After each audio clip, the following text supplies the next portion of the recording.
In this edition of Artistic Horizons, underwater portraits. His work's very creative. He's thinking innovatively, outside the box, so to speak, or maybe inside the pool. Exploring our textile heritage. Weaving is a really important thing to show people, especially young people, but communities in general, because we've really lost the awareness of how fabric is made. The reinvention of Pueblo pottery. Her artwork specifically, works in blackware and black and black, are just incredibly innovative. Embracing American fashion. If you've got a good idea and you're driven and you put forth the energy and the commitment to it, you can make it. It's all ahead on this edition of Artistic Horizons.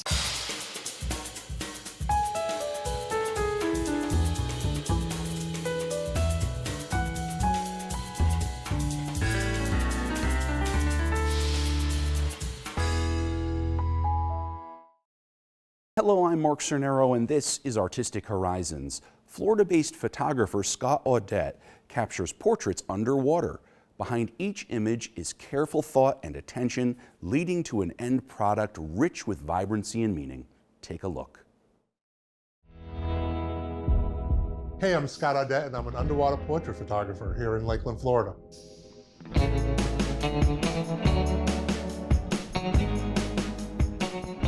Photography is what I've done my entire life. I was probably in 7th or 8th grade when I picked up a camera, and I had a teacher in middle school who had a darkroom and showed me how to process and print my first black and white pictures, and once the bug hit, it stuck with me my entire life. So I've worked in primarily pro sports, but also in the news business. So I've worked for the Reuters News Service, the Associated Press News Service, still do some work for the Tampa Bay Rays. I was with the Tampa Bay Lightning for 21 years, and I've kind of covered and seen it all. I've been to Super Bowl, I've been to the World Series, I've been to the Olympics. You name it, I've probably have been there.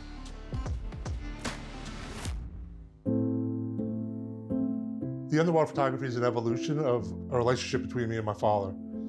He was a firefighter, but he fancied himself as a photographer with underwater stuff. And so really I picked up a camera, the first underwater, just so that he and I had something in common to do. And then realized not too long into it that I really wanted to do more with it and explore further in the field and in the genre. Underwater photography gives me the opportunity to create something that's not necessarily part of my everyday life as a sports photographer. This allows me to go back to when I was a 13, 14-year-old kid and first picked up a camera, right? That's where the excitement is. That's where the magic is and the passion is, creating something that you're thinking about in your head and then taking it and putting it then on a piece of film.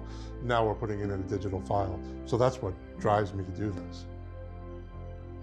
It's not as easy as it looks because you've got a combination of artistic skill and technical skill that he's combining to create finished images that give him the product that he wants to have. I do the sets, I bring all the clothes, I pick out all the fabrics, like the makeup that Coral is wearing today. I picked out the makeup that I wanted her to wear. I helped her design the headpiece. Like, that's part of the creative process. It's not just what happens in the water. 95% of what I do happens on land before we ever touch the water. My pool in the backyard, it's the ideal location for this. We keep it 90 degrees year round. What we do underwater isn't like shooting a portrait above water. Like, a lot of stuff has to be adapted and even sometimes created. So we're using Canon series DSLRs still. The downside to underwater photography is kind of the cost of entry.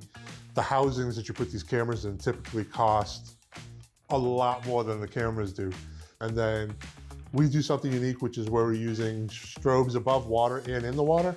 And then we connect them with fiber optics and radio slaves and specially made cables and boxes we've created.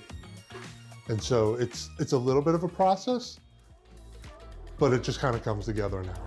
Wow.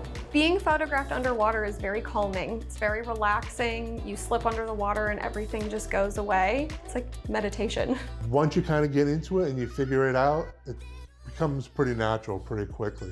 I mean, we weren't born in a sack of water.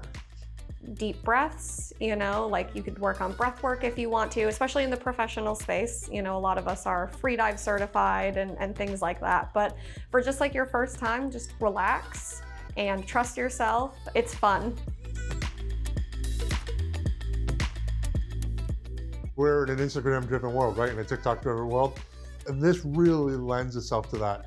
So we tend to see a lot of younger women, but as my business has changed into where I'm working to try to create more gallery-oriented stuff, I work with a lot of gay men and gay women. And their openness tends to make this a lot easier in the water because they're trying to express themselves and this water is just another medium. So Born This Way is a really fun project that I started a year ago. I had a 15-foot umbilical cord made that goes to a prosthetic belly button that goes on the person. And the idea is basically that we're exploring how that I feel like everybody's predestined to be who they are in life. And so, especially in the LGBTQ plus community, I'm wanting to embrace part of that too and, give them the opportunity to say, okay, this is who I am. So Polk County, because we're wedged between Orlando and Tampa, right, we don't necessarily get people thinking of us as an arts and cultural destination. Scott's a perfect example of the type of creative artists and creative industries we have here in Polk County that maybe people in some of the larger urban areas around us that aren't aware of. But his work's very creative. He's thinking innovatively, outside the box, so to speak, or maybe inside the pool. And the fact that he's here in Polk County lends credence to what we're trying to do at the Polk Arts and Cultural Alliance, which is make Polk County a destination for arts and culture. I like to say that a photograph isn't a photograph until you print it. As a photographer myself, I know the power of the printed image, and to see his work blown up, he had an exhibit and there were some, 10 by 20 banner-sized pieces. They were just amazing to see that. All the pre-planning that went into it, from the makeup, the clothing, the backdrop, the lighting, the finding the right model, that's the culmination. That for me is when I say, okay, this is something I'm proud of. Yeah, look at the reflection. It's awesome. I'll put it on my birthday wall.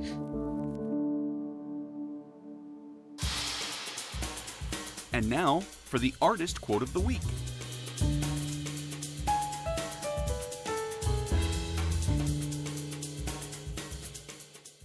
Mathilde Lynn is a skilled fiber artist. Through the act of spinning and weaving, she embraces a traditional hands-on approach to fabric making, rendering one-of-a-kind materials. Up next, we head to upstate New York to meet the artist and learn more about our textile heritage. And what it's doing is it's building up twist. The process of weaving starts with spinning prepared fiber. Scratch that, the process actually starts with carding, a task that uses boards to separate individual fibers to produce a continuous web suitable for spinning. This is where fiber artist Mathilde Lynn begins with 100-year-old cards that she obtained in Europe. The last bit, I'm gonna scrape off one, scrape off the other. Then she preps her spinning wheel and spins her way to a usable fiber for the next step, weaving on a floor loom. Her tools are traditional, one of her spinning wheels dating back to 1789, which speaks to the deep cultural significance of weaving in other cultures. I really like the types of weaving that have deep cultural roots in everyday life. So, I think that textiles are really exciting as a craft material because of all the materials in your world, this is the one that you're most intimately familiar with. You spend every day wearing clothes. You spend every day enveloped in textiles. And at night, you're laying on textiles. When you sit on a couch, you're usually sitting on textiles. You're just constantly touching cloth. And when these things were all handmade still, that meant that you spent all day long in physical contact with handmade things. Contrary to popular belief, weaving doesn't just happen here. It can be done with other tools, much smaller ones, which are perfect for beginners. My smallest, simplest loom is this. It's just a little wooden heddle, and you run strings through it, tie them off to a point, and then you just have to hold them taut and you can pass another string through and make a very simple band. My inspiration when I'm weaving, it really comes from traditional textiles. I do love some of the modern experimental ones, but really I just find traditional textiles to be an endless wealth of inspiration. I spent about 4 years in Northeastern Europe, in Estonia, and one of the things that I loved about being there was going through the museum textiles, and there was just an endless variety of color palettes and structures, and also like embellishments, like embroidered details and edge finishes and all these little bits and pieces that made their textiles so rich and so beautiful. As with any artist beginning, and even with the quite seasoned, mistakes happen. The good news is, when they do, working with fibers makes undoing the mistake quite easy. The goal is to go places with your art that might scare you just a little bit. Sometimes I do take risks when creating new pieces. I think that you just kind of have to. It's a really important part of any artist's process to fail sometimes, and you shouldn't be afraid of failure. One of the nice things about weaving also is you can really easily take apart your fabric and reuse all of that material. So there's no loss, even if you use like really expensive material, and a lot of it, you can undo it for the most part. Matilda is passionate about her art and loves sharing her knowledge with others. As the Director of Programs and Research at Tawny, or Traditional Arts in upstate New York, she gets the opportunity quite often, not just with curious customers at Tawny, but with interested artists in local communities. I think that weaving is a really important thing to show people, especially young people, but communities in general, because we've really lost the awareness of how fabric is made. And you know, as I was saying before, we're draped in it every day. We wear fabric every day, and most people don't know how it works. So when you're out there in public as a weaver and you're showing, yes, I can make this fabric by hand and look at how fabulous it is, it puts people back in touch with something that is an essential part of our common human heritage. This is one of the most time-consuming things that we did as human beings for thousands of years, was producing the cloth that we needed for everyday life. And somehow, suddenly, we're all totally unfamiliar with it. So it's so important for us, especially with young people, to bring the weaving out into the public, show them how it works, and help them to kind of reclaim that part of what it is to be a human in the world. If this deeply cultural craft interests you, here's what this artist says you should do to get started. If you're an artist and you want to learn how to weave, usually there is some sort of weaving group near you. I would start out by contacting them and see if you can have an opportunity to use a loom before you actually invest in one. After you've done that, then I would say start looking around on like used furniture listings. You'll find some looms out there, and they're really, really big, so most people end up selling them for not too much money. So you can find a really beautiful old loom that works really well for not too much of an investment, and that's how I would start out. You can get a folding loom if you don't have a lot of space, so that can fold up against a wall and be fairly easy to store, or you can get a table loom as well. So there are a lot of ways to get started, but I would say, first thing you want to do is reach out to your community.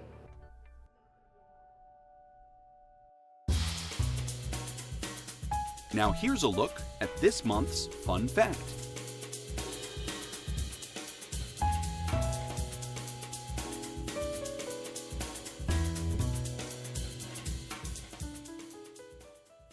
Maria Martinez was a groundbreaking ceramicist who redefined Pueblo pottery.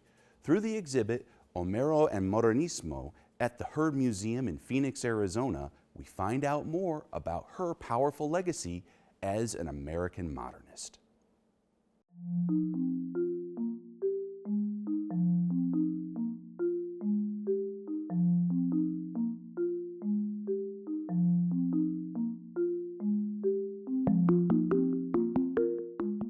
The Maria Modernism exhibit at the Heard Museum in Phoenix brings new light to Maria Martinez's role in American modernism through her celebrated potteries. So to start, I wanted to know, why do you consider Maria a modernist?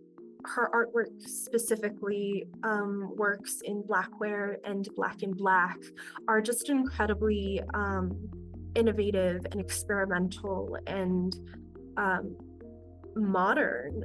Her lustrous pottery is really a reflection of the period, and that's why I would consider her an American modernist.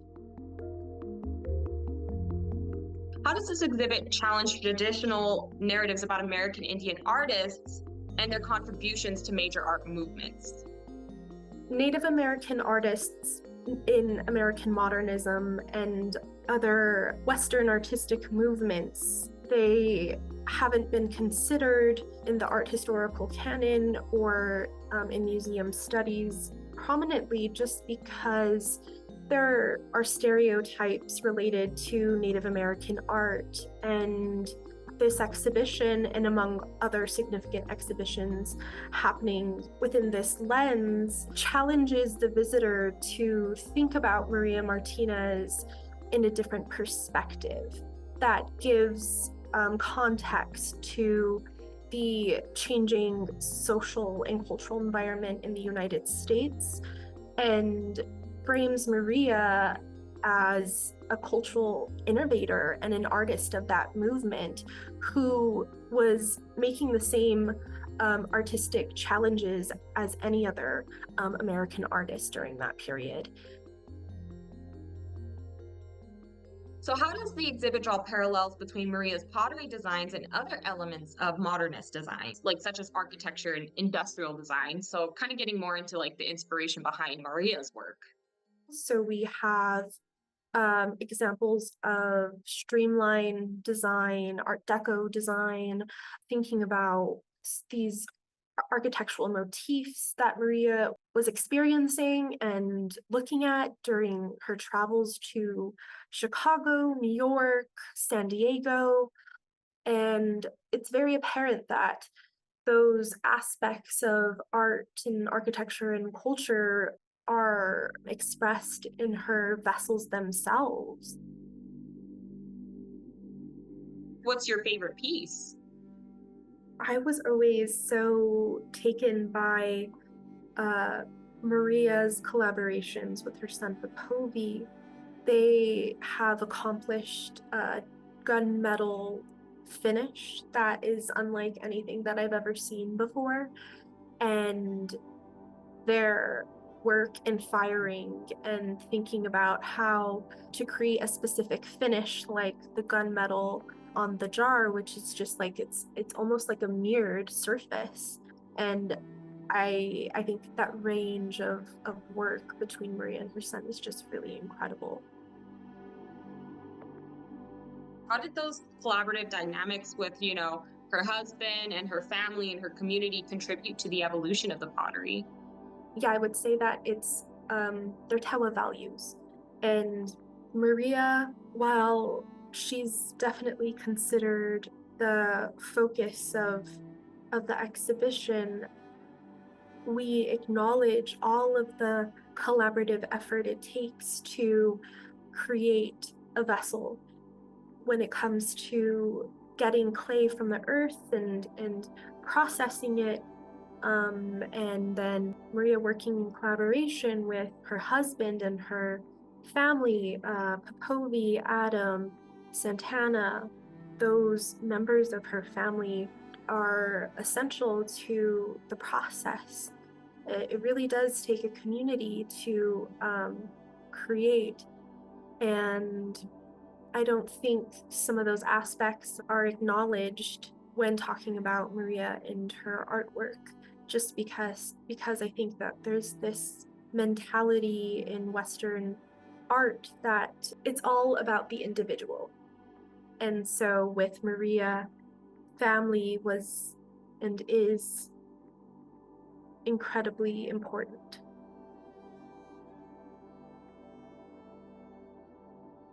It's really important to us that we acknowledge Maria's practice within American modernism acknowledge her as an incredible businesswoman, but that doesn't mean that her values as a Tewa woman wasn't important to her, and to really reflect on the vast legacy of her work just as Maria.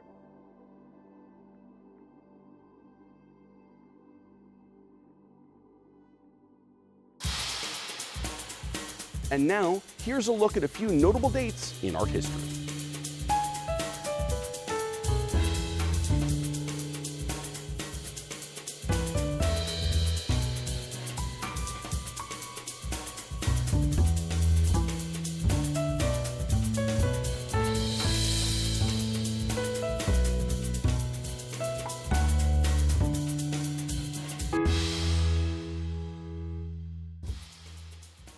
For decades, New York Fashion Week has been spotlighting the timeless beauty of American fashion. We take a trip to the Big Apple to get a backstage look at the iconic 2024 event that featured established and up-and-coming designers. It's classic Americana, and it's future meeting traditionalism, and I love that aesthetic. I love when there's a balance, a foot in the past and a foot in the future, and Ralph does that better than anyone. American fashion is scrappy. We don't have an LVMH or a Richemont or a Carrick. We're a network of independent brands, right? We don't have this big conglomerate. There is also a real entry into American fashion that's probably a little bit easier than other fashion capitals, Paris, Milan, London, because of the entrepreneurial American spirit, right? If you've got a good idea and you're driven and you put forth the energy and the commitment to it, you can make it. We have our iconic designers, Tori, Michael, Coach, Tommy Hilfiger, Carolina Herrera, Wes Gordon, Ralph last night. These are really quintessential American brands, and they really anchor the week, New York Fashion Week, and CFDA's role as the official organizer of New York Fashion Week to the world. Ralph is aspirational, he's classically American, everything you love about American tailoring to feel effortlessly luxurious. And whether it's in New York City and you're wearing some, just a pair of suede boots, or whether it's out in the Hamptons and you're wearing some blue jeans, you can wear his stuff anywhere. This season, we'll see a lot of CFDA Vogue Fashion Fund designers on the schedule.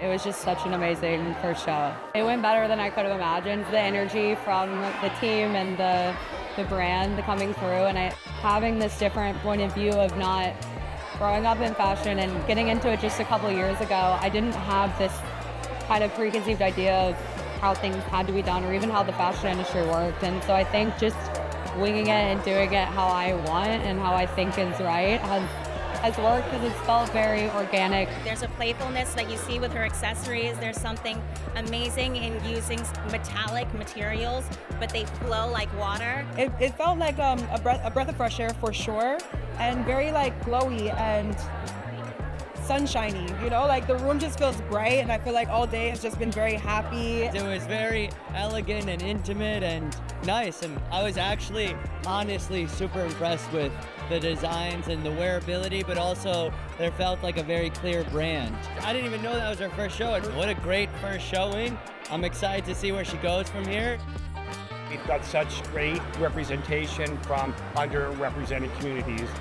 About half the brands are led by a woman, and you don't really see that same level of diversity in other cities, because that is really the thread of American culture in New York City. This is the culture, this is fashion. I love the energy of New York. Even though I'm a Florida girl, I love being here. There's no place like New York. I love that anytime that you just walking on the street, you just get to feel all the fashion energy, and that people really like and enjoy fashion here.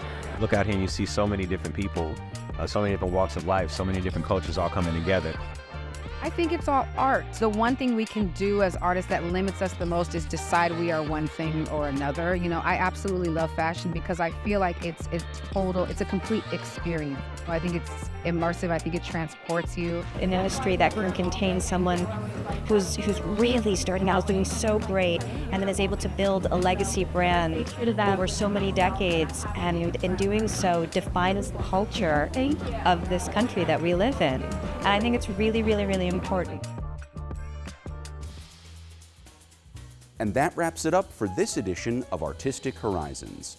For more arts and culture, visit WPBSTV.org.